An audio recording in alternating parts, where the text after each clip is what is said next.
PJ Morton, how are you doing? Man, I'm good. It's actually crazy to be here. I'm like a real, I'm a real fan. So it's weird for me because as a fan, as a listener, I don't really like when guests are on. But then I couldn't, as an artist, I couldn't pass up being here. You know what I'm saying? I like when y'all just kick it. Like, I've been listening for a long time, so it's good to be here, man. It feels like family. It feels familiar. You know what I mean? Welcome. Well, we welcome you. I'm honored to have you here. Yeah, it's good to be here, man. I know that you've been a long-time listener. Yeah. And I'm a huge fan of your work. And you couldn't be more right. They hate when there's guests. Yeah, no, they hate. Me included. It's like, oh yeah, they hate you right now. I want to. Yeah, I'm sorry, y'all. And we was about to get in our bag. That's the problem. Oh man, but pardon the interruption. No, please. Yeah, but I had to come here because you have, like, it started with Say So. That's what I remember. But you really are instrumental in making a lot of people pay attention. I don't think it gets said enough. Really? But for people paying attention who may not have been paying attention, you got those people to pay attention to my music, and I'm just super appreciative. And I'm even, you've said things that maybe weren't the greatest about certain things, and I still rock with you because I'm not real sensitive. As I said bad things. It goes so quick. It's 2 shows a week, Joe. So things happen quick. That's true. So I just I take it. I got a Fine. short, short memory with it. But it's mostly love, and it's mostly always been love. So I think a lot of artists got you to thank for. I mean, just the sleeper thing in general, I think is brilliant, for a lot of artists out here. So I appreciate it, man. No, well, you bring up a good point, right? Because we never know, like, how are you able to tell that or feel that on your end, like an influx from fans that maybe were not here the day before, right? Because most times you find an artist or a sleeper, you put people on, they go blow up, and you never hear from them again. So you don't get to hear. They rarely show the flowers. They rarely come back. Yeah. They really come back. You might get a little DM every now and again. Yo, good look. Right. But I think Say So, fuck this pod for a minute. I think Say So, period, did that for a lot of people who just might not have known. Yeah, well, what's crazy about me as an artist in general is that the people who know, and the people who don't just don't. Like, I'm cool. I could, it's not like I walk down the street and paparazzi's there, but I've got the Apollo sold out. You know what I'm saying? So it's like people who know and people who don't. So I think my base is always gonna like support and make it a success. And Say So did well. Of course, we won Best R&B Song, for Say So. So it was right. doing that, but your audience was some they were people that maybe weren't in my inner thing. So I noticed it online first, and then just with the success of any song, I think it comes from, it's got to be different places. Sure. That allows that to happen. True. Yeah. That's the argument I was just having with Justice Division's people, good old LVRN over there. Yeah. Because I was shitting on the song Word. publicly. And he called me about it. Oh, sure. Yeah. But he was getting his bag. He was passionate, and he was just arguing for the marketing aspect. We gave Miss Flowers on that. Yeah, we said it was a genius marketing. No, but even bigger than just that song, his thing was, and there are people like this, so I get it. His thing was, well, if the tree fall in the forest and don't nobody hear it, then who the fuck cares? It's true. I'm on the side of,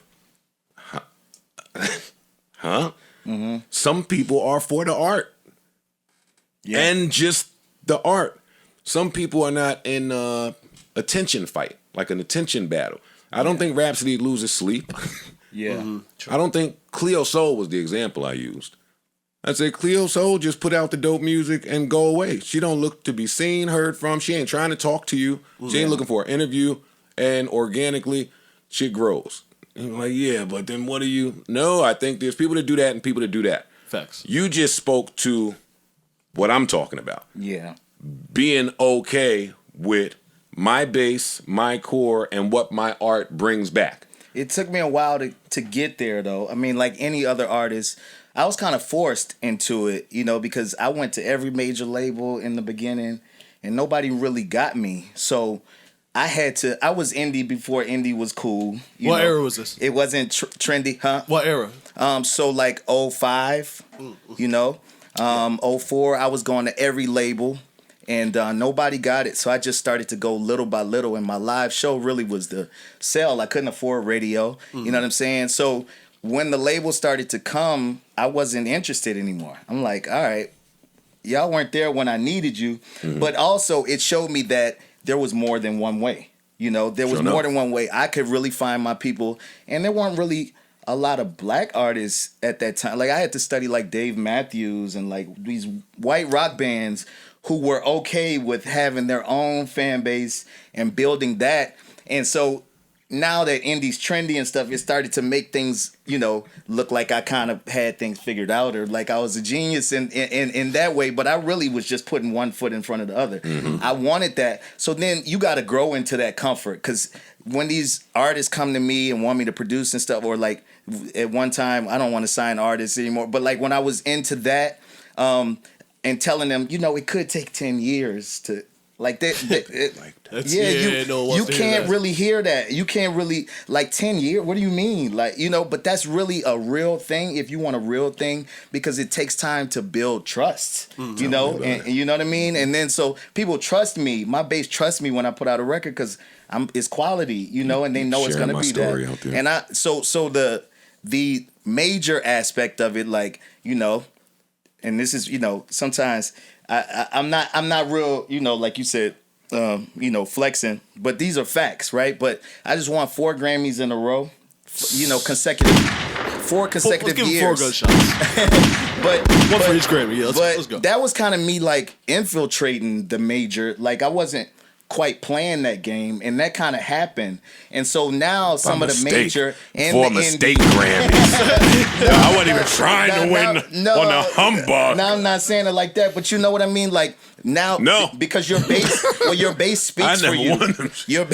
That's 4. But your bass speaks for you. You know what I mean? So it's like once they start seeing that, then the hype machine is like, okay, we paying attention too. Did the Grammys help as far as awareness? For sure. My first year, I lost with my album Gumbo that did really well, but I was against Bruno Mars. But I was grateful because everybody's like, who is this guy in the category with Bruno Mars? You know what I mean? That is still a very real thing. When Bruno Mars' name popped up, what'd you say when you was watching? Like, oh, I can't fuck with him. Oh, no. Well, yeah, when the nominations came out, it was Bruno. I'm like, oh, yeah, cool. Let's have fun. Let's just have a good time. Make the most Find a party to go to or something. something. Good time. We're going to be at the Grammys. Let's just, my wife was mad, but I'm like, well, I knew I was going to lose. Okay, well, you got to calm your wife down for you. Yo, that's Bruno. Yeah, like you're supposed to know this. But nah, I was like, let's just have a good time. Yeah. We not beating Bruno. Yeah. They make good drinks. Nice Word. choice. Yeah. I'm still on that. Yeah. Yeah, that's something. He's a swaggy that's nigga. crazy. You see And him also- dressed like Boys to Men. Don't let him come in here and fucking. He's gonna drop some sauce on these niggas. It's crazy because my life is like 9 lives. Like, How old are you? I'm 41. But I'm a preacher. My dad was a big preacher, so preacher's kid. That was one life, right? I went to Morehouse. I started as a songwriter. My sophomore year, I wrote for India.Arie. I met her in Atlanta, and that album won a Grammy, and that kind of started my life, right? But then when I graduated, I went and toured. My first tour was with Erykah Badu as her keyboard player and guitar player. And then after that, I went with Jermaine Dupri. Stunning on you, nigga. It's just crazy when you put it all together because people know me from different things. And usually the one side doesn't know the other side. I can relate to you know that. What I'm saying? You know what I mean? I'm in Maroon 5. Like I'm the keyboard player in the Maroon 5. Been in Maroon 5 for 12 years. Like one of the biggest bands in the world. Wait, hold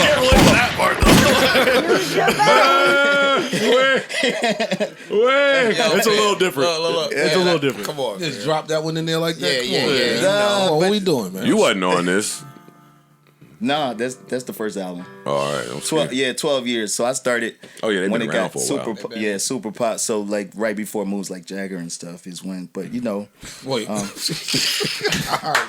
Yo, why is he doing this? Man? Yo, you know my Why father. you doing this You know my stuff? father was in the Grateful Dead, and you know. But I'm just saying, like, I guess that keeps me humble too, like because I, I don't want to see you not humble then, bro. I'm saying because I really don't want to see you not humble. Up and down, like I've been all. I go for I fuck with all this shit. Yeah. Me too. This is great. Neutral button. Enough, Daddy.